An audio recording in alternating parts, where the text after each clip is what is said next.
Welcome along, my name is Ben, and in this video I'm going to show you how to draw and create a minion puppet out of a single sheet of paper. Now, on this channel I design, create and show you how to make paper-based working replicas of beloved Muppets, puppets, characters and creatures. Now, they can be pretty complex to make, so in this series I'm keeping it simple and I'm going to show you how you can bring to life your favourite characters and creatures using a single sheet of paper.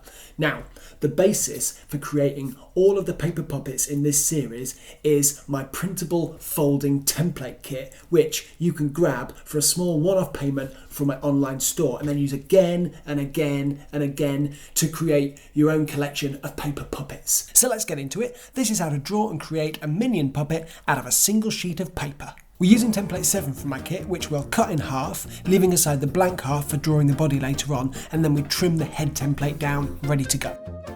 First we'll make a slight adjustment to the template, adding in these horizontal fold lines here and here, and these diagonal lines. These should be the same angle above the pre-existing diagonal fold line as the horizontal line is below it, and we're not going to use this fold line or this fold line. As you can see, I've also added this little diagonal grid in the centre of the top half, so that if you're drawing along at home, it should be straightforward to match the sketch proportions using the grid as a guide. We're making Stuart, so we're going to start with his singular eye. His iris sits at the top of the diagonal cross section of the grid, then we draw the outside of his goggle, which crests the two corners of the top of the grid. Next, we sketch out the inside of the goggle, about a centimetre in from the previous circle. Then we add the 8 rivets as tiny semicircles at equal distances around the outside of the outer circle. The goggle has a strap, so we'll draw both sides of those in, lining them up on each side with some straightforward horizontal lines.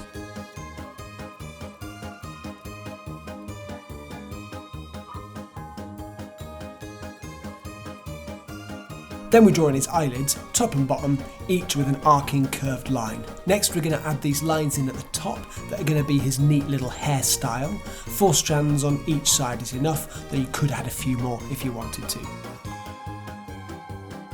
For the mouth we've got a slight curve at the top, which sits just underneath the mouth fold line of the template. Then on both sides it curves down, leaving the mouth about the same size as the eye.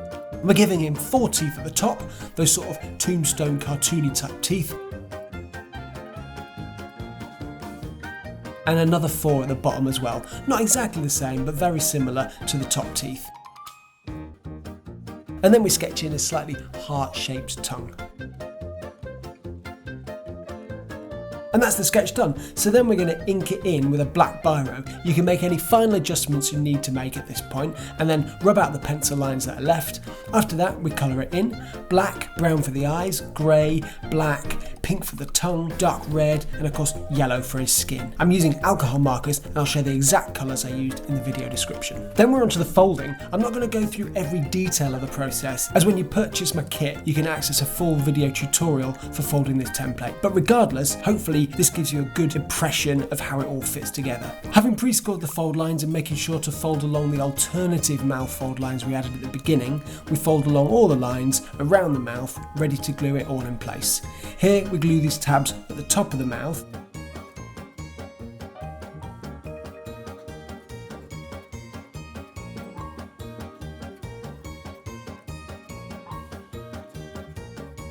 and then we move around to the back to glue down the resulting tabs onto the top of the mouth section at the back. Then we do the same with the bottom half of the mouth, gluing and folding the triangular tabs together at the front.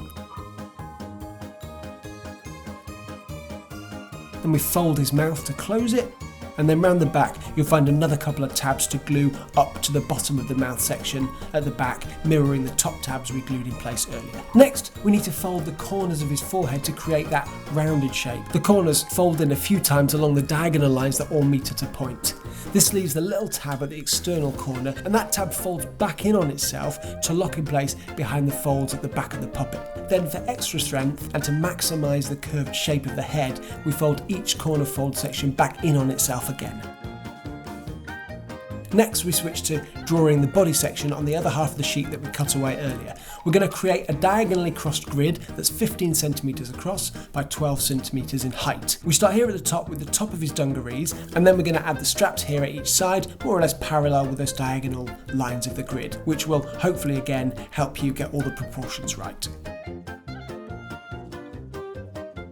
We're going to go down the side of his dungarees here on both sides, and then join the lines up, outlining the lower half of his body.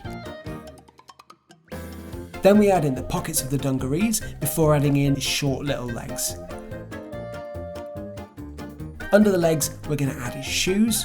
I'm going to be honest, I didn't do a great job of sketching the shoes out here, but it's just a good reminder that we can always rework it when we get to the inking in stage with the black biro.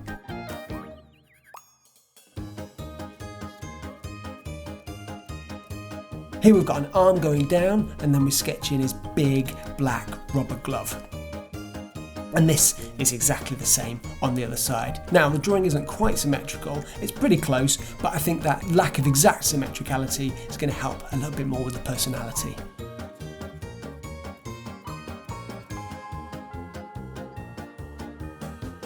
Then we add in the GRU G symbol in the middle of his dungarees. And one thing I totally forgot at this stage, but added in later, as you'll see, was the shape of the pocket that this badge sits on. Final touches are the highlights to his shoes and the buttons of his straps. Then we ink it in with a black biro, rubbing out any pencil marks. Next we colour it in, and you can keep it simple with block colours or add a bit of shading to his dungarees, as I've done here, to help suggest a bit of three-dimensionality. And to further help with that three-dimensionality, we can also fold in the hands and legs slightly, which will add to that effect when the head and body are glued together.